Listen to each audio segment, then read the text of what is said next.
अब बच्चों आ जाओ एलिमेंट्री मैट्रिक्स में। एलिमेंट्री मैट्रिक्स क्या है? A matrix obtain from an identity matrix by a single elementary operation और transformation is called an elementary matrix. मतलब क्या है कि अगर तुमने कोई आइडेंटिटी मैट्रिक्स उठा लिया, ठीक है, उस आइडेंटिटी मैट्रिक्स में सिर्फ एक बार ट्रांसफॉर्मेशन करो, मतलब या तो उसमें रो ट्रांसफॉर्मेशन अप्लाई कर दो, कोई सा भी रो ट्रांसफॉर्मेशन अप्लाई कर दो, या कोई सा भी कॉलम ट्रांसफॉर्मेशन अप्लाई कर दो, लेकिन सिंगल टाइम, एक ही बार, ठीक है। तो आइडेंटिटी मैट्रिक्स में अगर तुमने कोई भी एक रो ट्रांसफॉर्मेशन अप्लाई किया या कोई भी एक कॉलम ट्रांसफॉर्मेशन अप्लाई किया, तो जो मैट्रिक्स आएगा ना, वो मैट्रिक्स क्या होगा? एलिमेंट्री मैट्रिक्स होगा। किस पर? फिर से बता रहा हूँ, आइडेंटिटी मैट्रिक्स उठाओ, 3x3 ऑर्डर का, 4x4 ऑर्डर का, 2x2 ऑर्डर का, किसी भी ऑर्डर का आइडेंटिटी मैट्रिक्स उठाओ, उसमें सिर्फ एक या तो रो ट्रांसफॉर्मेशन अप्लाई करो या तो कॉलम ट्रांसफॉर्मेशन अप्लाई करो, सिर्फ एक बार, ठीक है, मर्जी है कोई सा भी। मैंने बताया ना 3 रो ट्रांसफॉर्मेशन होते हैं एंड 3 कॉलम ट्रांसफॉर्मेशन होते हैं, तो 3 रो ट्रांसफॉर्मेशन में से कोई भी एक रो ट्रांसफॉर्मेशन अप्लाई कर दो, या 3 कॉलम ट्रांसफॉर्मेशन में से कोई भी एक कॉलम ट्रांसफॉर्मेशन अप्लाई कर दो। किस पर? आइडेंटिटी मैट्रिक्स पे। तो जो मैट्रिक्स बन के आएगा ना, वो क्या होगा? हमारा एलिमेंट्री मैट्रिक्स। अगर अभी भी नहीं समझ में आया तो एक एग्जाम्पल देखते हैं, उससे क्लियर हो जाएगा। अब देख लो, हमने क्या किया, एक 3x3 ऑर्डर का मैट्रिक्स लिया, ठीक है। इसमें हमने क्या किया, R1 को चेंज किया। देखो यहाँ पे R1 लिखा है, यहाँ पे R1 लिखा है, इसका मतलब सिर्फ फर्स्ट रो चेंज होगा, सेकेंड रो और थर्ड रो चेंज नहीं होगा। तो R1 को चेंज किया। क्या किया? R1 + 3R2। इसका क्या मतलब है कि सेकेंड रो के हर एक एलिमेंट को 3 से मल्टीप्लाई करके फर्स्ट रो के करस्पॉन्डिंग एलिमेंट्स में ऐड कर दो। तो देख लो, सेकेंड रो के हर एक इसके एलिमेंट को 3 से मल्टीप्लाई किया तो 0 × 3 0, ऐड करेंगे 1 में तो क्या हो जाएगा? ये तो 1 ही रह जाएगा। अब इसको 3 से मल्टीप्लाई करेंगे तो 1 × 3 3, और 0 + 3 तो ये 3 हो गया। इसको 0 को 3 से मल्टीप्लाई करेंगे, 0 × 3 0, ऐड करेंगे तो 0 रह गया। तो चेंज क्या हुआ? सिर्फ R1 चेंज हुआ, R2 और R3 एज इट इज़ रह गया, क्योंकि मैंने सिर्फ R1 को चेंज किया है। तो हमने ये जो 3x3 ऑर्डर का ए मैट्रिक्स है ना, आइडेंटिटी मैट्रिक्स, इसमें सिर्फ एक रो ट्रांसफॉर्मेशन यूज़ किया है, सिर्फ एक सिंगल रो ट्रांसफॉर्मेशन यूज़ किया। तो ये जो ई मैट्रिक्स है ना, ये हमारा एलिमेंट्री मैट्रिक्स हो गया, ठीक है। अब आ जाओ, फिर एक बी मैट्रिक्स हमने लिया, ये भी एक आइडेंटिटी मैट्रिक्स लिया 3x3 ऑर्डर का। इसमें हमने क्या किया, C1 और C3 को आपस में इंटरचेंज कर दिया। मतलब क्या है, पहला कॉलम जो है उसको थर्ड कॉलम पर भेज दो, थर्ड कॉलम को उठा के फर्स्ट कॉलम पे भेज दो, तो ये बन जाएगा। तो ये जो ई मैट्रिक्स है ना, ये भी एक एलिमेंट्री मैट्रिक्स है। क्यों एलिमेंट्री मैट्रिक्स है? क्योंकि ये ई मैट्रिक्स जो है ना, ये एक आइडेंटिटी मैट्रिक्स से ऑब्टेन्ड हुआ है by only one elementary transformation. अब वो एलिमेंट्री ट्रांसफॉर्मेशन कुछ भी हो सकता है, रो भी हो सकता है, रो ट्रांसफॉर्मेशन भी हो सकता है, एंड कॉलम ट्रांसफॉर्मेशन भी हो सकता है। कोई सा भी रो ट्रांसफॉर्मेशन अप्लाई कर दो, कोई सा भी कॉलम ट्रांसफॉर्मेशन अप्लाई कर दो, लेकिन एक बार। किस पर? ये आइडेंटिटी मैट्रिक्स पे। तो जो हमें मैट्रिक्स मिलेगा वो एलिमेंट्री मैट्रिक्स हो जाएगा। फिर देखो, हमने एक सी मैट्रिक्स लिया, आइडेंटिटी मैट्रिक्स लिया 3x3 ऑर्डर का। इसमें हमने R2 और R3 को इंटरचेंज कर दिया, मतलब ये R2 को उठा के R3 पर भेज दिया, R3 को उठा के R2 पर भेज दिया। तो हमें यहाँ R2 को R3 पर, R3 को R2 पे, तो C से हमें ई मैट्रिक्स मिल गया। ये ई मैट्रिक्स क्या हो गया?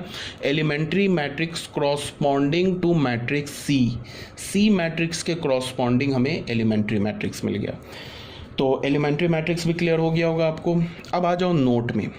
नोट नंबर 1 में क्या बोल रहा है, in a given question we can use only one of these two transformations, either only row transformation और ओनली कॉलम ट्रांसफॉर्मेशन।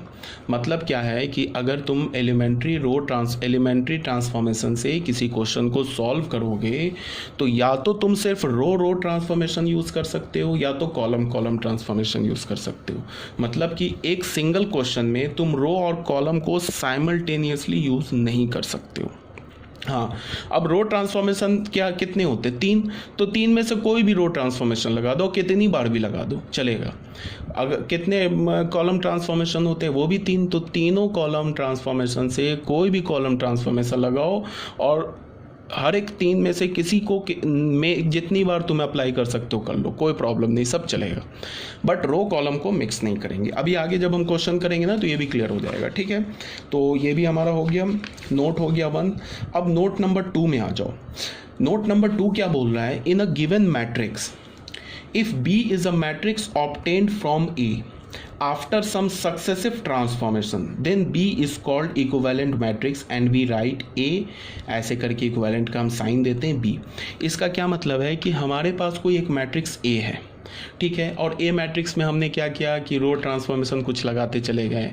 3 रो ट्रांसफॉर्मेशन होता है ना, ठीक है, तो तीनों रो ट्रांसफॉर्मेशन से हम चाहें तो एक रो ट्रांसफॉर्मेशन को कई बार लगा दें, ठीक है। तो हम लोग क्या कर रहे हैं कि एक ए मैट्रिक्स है उसमें रो ट्रांसफॉर्मेशन लगाते चले गए, फिर क्या हुआ कि हमारे पास बी मैट्रिक्स है ये, या तो उसमें कॉलम ट्रांसफॉर्मेशन लगाते चले गए, कितनी बार भी लगा दो कोई प्रॉब्लम नहीं है। जो लास्ट में हमारे पास जो मैट्रिक्स बचेगा ना वो इक्विवेलेंट मैट्रिक्स होगा, किसके, बी, ए के।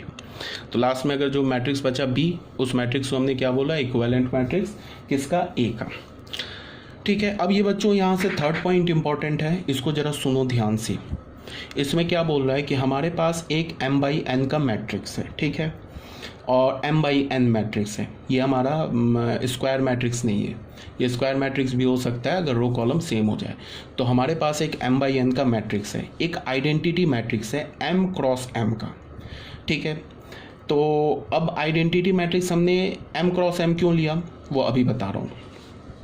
तो हमने क्या किया ये बताओ, आई ए किसके इक्वल होगा, ए के इक्वल होगा। अब यहाँ पे आई का ऑर्डर क्या है, m क्रॉस m, ए का ऑर्डर क्या है, m क्रॉस n।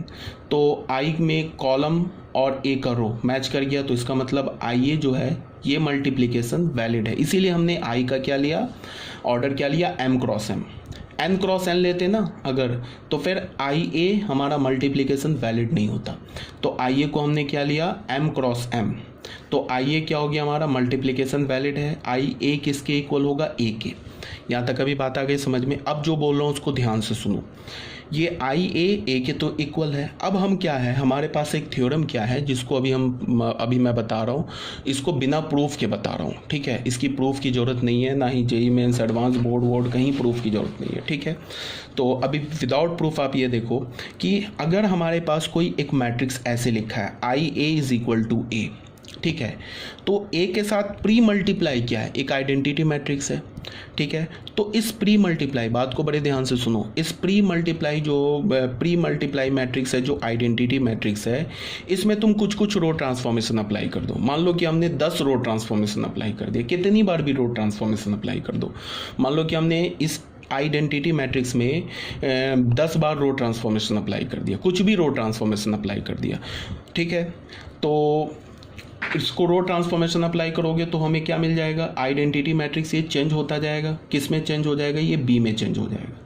और जो रो ट्रांसफॉर्मेशन तुमने आइडेंटिटी मैट्रिक्स में अप्लाई किया है ना, मान लो कि 5 बार इसमें रो ट्रांसफॉर्मेशन अप्लाई किया, वही सेम 5 रो ट्रांसफॉर्मेशन तुम ए मैट्रिक्स में भी अप्लाई करो। मेरी बात समझ में आ रहा है क्या बोल रहा हूँ। पहले तो आई ए इज इक्वल टू ए लिखा है, मैंने क्या बोला, आई जो है ना ए का प्री मल्टीप्लायर है, इस प्री मल्टीप्लायर में तुम रो ट्रांसफॉर्मेशन अप्लाई करो कितनी बार भी, 5 बार, 10 बार, 1000 बार, लाख बार, कितनी बार भी करो, वही सेम रो ट्रांसफॉर्मेशन तुम ए में कर दो, तो ये इक्वलिटी होल्ड रहेगा। मतलब आ रही है बात समझ में। इसके साथ इसको कुछ नहीं करना है, इस ए को नहीं कुछ करना है, जो पोस्ट मल्टीप्लायर है इसको चेंज नहीं करना है। इसमें तुमने 4-5 रो मल्टी ट्रांसफॉर्मेशन कर दिया, वही सेम रो ट्रांसफॉर्मेशन इसमें मल्टीप्लाई कर दोगे तो इक्वलिटी वैलिड रहेगा।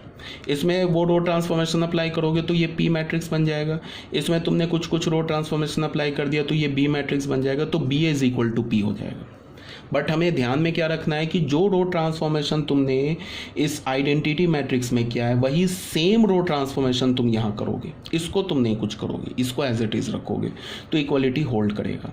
अब इसका प्रूफ क्या है, ये प्रूफ हम नहीं जानेंगे, और इसका यूज़ क्या है वो अभी आगे मैं बताऊंगा। अब आ जाओ कॉलम में, हमारे पास ये तो रो के लिए था, अब आ जाओ कॉलम के लिए। अब यहाँ पे हमारे पास एक मैट्रिक्स है m/n ऑर्डर का, ठीक है, और एक आइडेंटिटी मैट्रिक्स हमने ले लिया n cross n। n cross n क्यों लिया, बिकॉज अब मैं ना आइडेंटिटी मैट्रिक्स को एक के साथ पोस्ट मल्टीप्लाई करूँगा, तो अगर इसका ऑर्डर n क्रॉस n नहीं लेंगे तो फिर ai तो डिफाइंड ही नहीं होगा। तो ai को डिफाइंड होने के लिए हमने क्या किया, आइडेंटिटी मैट्रिक्स का ऑर्डर क्या ले लिया, n क्रॉस n। अब ai is equal to a हो गया, ठीक है। अब यहाँ जो i है ना ये a के साथ पोस्ट मल्टीप्लाई है। अब मैं क्या बोल रहा हूँ कि तुम इस i पर कोई सा भी कितने टाइम्स, जितनी बार तुमको मने उतने रो कॉलम ट्रांसफॉर्मेशन अप्लाई कर दो, कोई सा भी 3 कॉलम ट्रांसफॉर्मेशन है ना, तीनों में से कोई सा भी कॉलम ट्रांसफॉर्मेशन यूज़ करो और जितने टाइम्स तुम करना चाहते हो कर लो तीनों को। तो क्या होगा, ए आई इज इक्वल टू, ठीक है, तो यहाँ पे हमारे पास अब वही कॉलम ट्रांसफॉर्मेशन तुम सेम कॉलम ट्रांसफॉर्मेशन तुम ए मैट्रिक्स में अप्लाई करो। यहाँ पे हमने आइडेंटिटी मैट्रिक्स के साथ अप्लाई कर रहे हैं कुछ कॉलम ट्रांसफॉर्मेशन, वही सेम कॉलम ट्रांसफॉर्मेशन ए के साथ अप्लाई करेंगे तो फिर ये इक्वलिटी होल्ड करेगा। इसमें जब तुम कॉलम ट्रांसफॉर्मेशन अप्लाई करोगे ना तो ये क्या हो जाएगा, बी मैट्रिक्स बन जाएगा, और इसमें कॉलम ट्रांसफॉर्मेशन अप्लाई करोगे तो ये पी मैट्रिक्स बन जाएगा। तो ए बी मैट्रिक्स, ये ए बी पी के इक्वल होगा।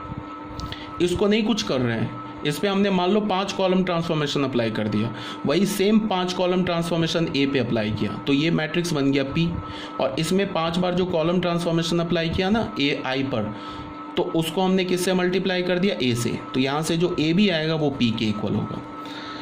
ठीक है, ये था हमारा। अभी मैं क्वेश्चन इस पे एग्जाम्पल करा रहा हूँ, वो क्लियर हो जाएगा। और अब बच्चों देखो क्या है कि अब ना हमने 4th पॉइंट देखा। 4th पॉइंट में हमारे पास क्या है कि अगर हमारे पास ऐसे देखो, 4th पॉइंट में हमारे पास अगर A B is equal to C के इक्वल है, ए बी किसके इक्वल है, सी के इक्वल है। ठीक है, अब यहाँ पे लेफ्ट हैंड साइड में क्या है हमारे पास, प्रोडक्ट ऑफ 2 मैट्रिक्स, 2 मैट्रिक्स का प्रोडक्ट है। ठीक है,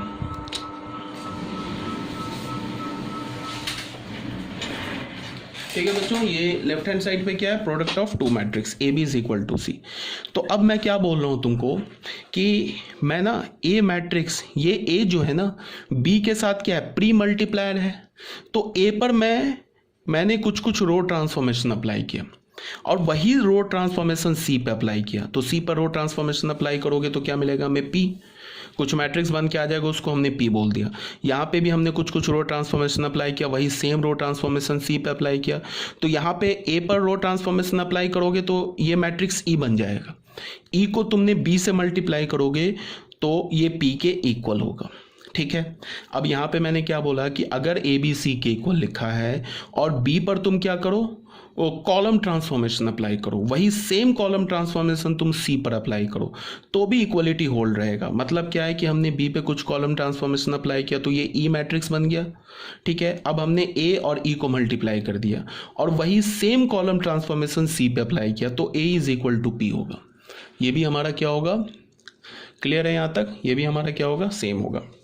तो यहाँ तक आपको कोई डाउट नहीं होना चाहिए। ठीक है, अभी मैं इसका एक ना एग्जांपल ले रहा हूँ, अभी क्लियर हो जाएगा। अगर मान लो ये जो बोला मैंने नहीं समझ में आया तो देख लो, ये नेक्स्ट इसका है एग्जांपल, यहाँ से क्लियर हो जाएगा।